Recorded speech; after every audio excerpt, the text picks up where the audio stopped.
আসসালামু আলাইকুম। আশা করি সকলে অনেক অনেক ভালো আছেন। আজকে এসেছি কারণ বাজার, ঢাকা কারণ বাজার, যেটা ঢাকার ভিতরে অনেক বড় একটা কাঁচা বাজারের আড়ত। এই বাজারে এমন কিছু নাই যে এটা পাওয়া যায় না।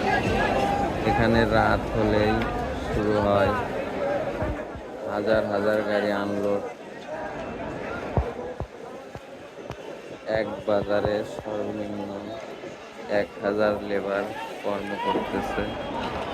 এই দেখেন, বাজারের ওই প্রান্ত থেকে শুরু করে এই প্রান্ত পর্যন্ত শুধু ট্রাক আর ট্রাক, ছোট বড় মিনি ট্রাক।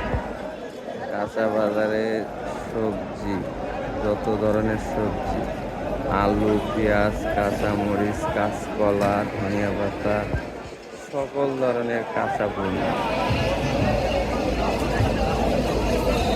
এটা বড় একটা মানে লোকের লোকারণ। আমিও গাড়ি নিয়ে এসেছি আনলোড করা। আমার গাড়ি আনলোড হচ্ছে। যদি কেউ না দেখে থাকেন ঢাকার ভিতরে সব থেকে বড় বাজার, তাহলে কারণ বাজার এসে ঘুরে যাবেন, একবার দেখবেন কাঁচামালের আড়তের ব্যবহার।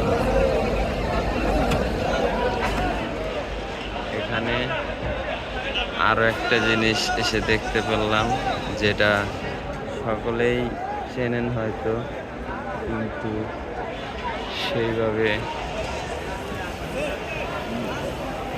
জানা হয়নি।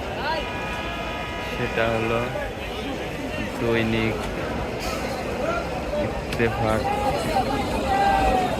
যেটা পেপার নিউজ করা হয়। দৈনিক ইত্তেফাক, এই পেপার কোম্পানি এই জায়গায়। আশা করি সবাই বুঝতে পারছেন এবং সকলে সাপোর্ট করবেন। আল্লাহ হাফেজ।